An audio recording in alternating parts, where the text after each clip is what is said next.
Hi, I am Akshit Sangomla. I am the correspondent with the To Earth magazine. I cover climate change science and policy for them.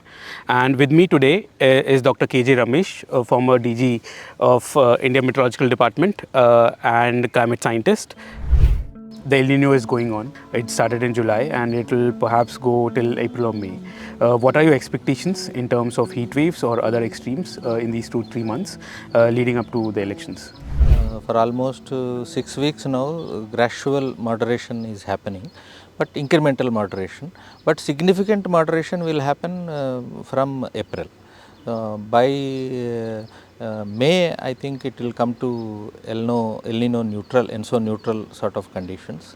And till then, whatever warming which we have seen last year is likely to be seen experienced this year also, because now El Nino is a natural climate factor driver and its incremental increase or decrease is dominated by the anthropogenic warming, greenhouse gas warming itself. That has become the biggest driver now. So that's why any relief in terms of heat waves cannot be expected, because more and more accumulation of greenhouse gases has already been happening. We have already crossed 420, crossing to 430 ppm.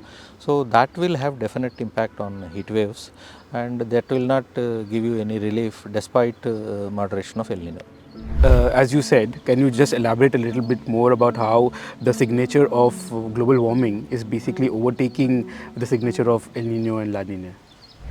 Why? Because now you have seen last year already 1.5 degree, close to 1.47 degree warming has been seen in one of the months. So that made the year warmest in the history. So that is all purely by anthropogenic greenhouse gas concentrations increase rather than by El Nino moderation. Whether it is El Nino year, La Nina year, heat wave spread won't be different.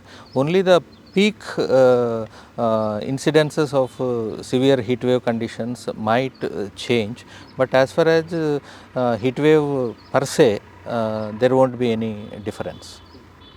Global warming is basically affecting a lot of natural systems that are already there: atmospheric systems, oceanic systems, ocean circulation. How is this affecting also the ENSO itself, the El Nino Southern Oscillation system itself? Like any other circulation system, El Nino is also getting impacted by the global warming. Typical example is year 2023. What normal classical El Nino means, on the eastern side of Pacific it will be warmer, and western side of Pacific it will be cooler. If you see month by month temperature anomalies from west to east, warming has not been replaced by cooling in the western Pacific last year.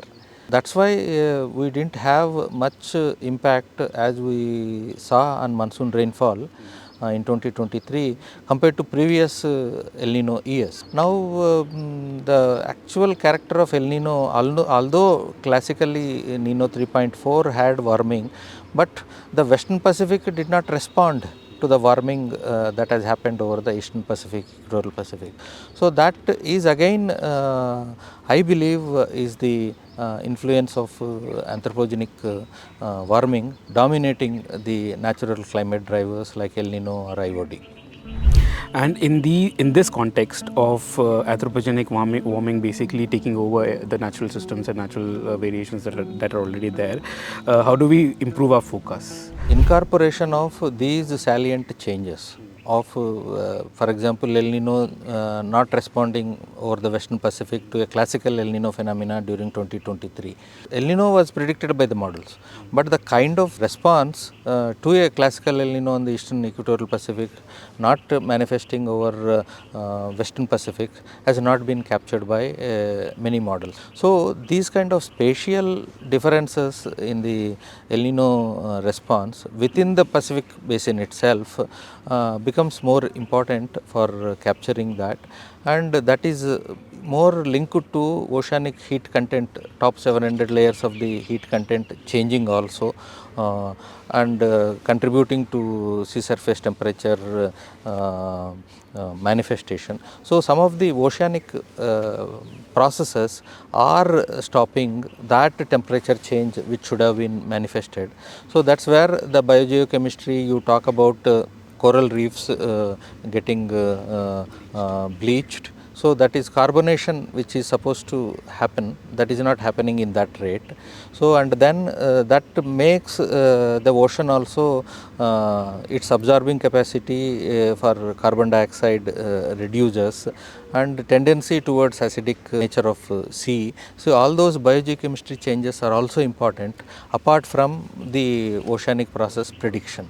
So, that is where now Earth system models are trying to incorporate biogeochemistry component. At the same time, to deal with more detailed treatment of snow ice and the oceanic processes, three-dimensional oceanic processes. But the biogeochemistry factor becomes critical now, seeing the experience of 2023, to be accounted in a more detailed manner. Perhaps AR7 models will have all that rightly capturing. Great. Thank you. Thank you, sir, so much. Wonderful. Nice meeting.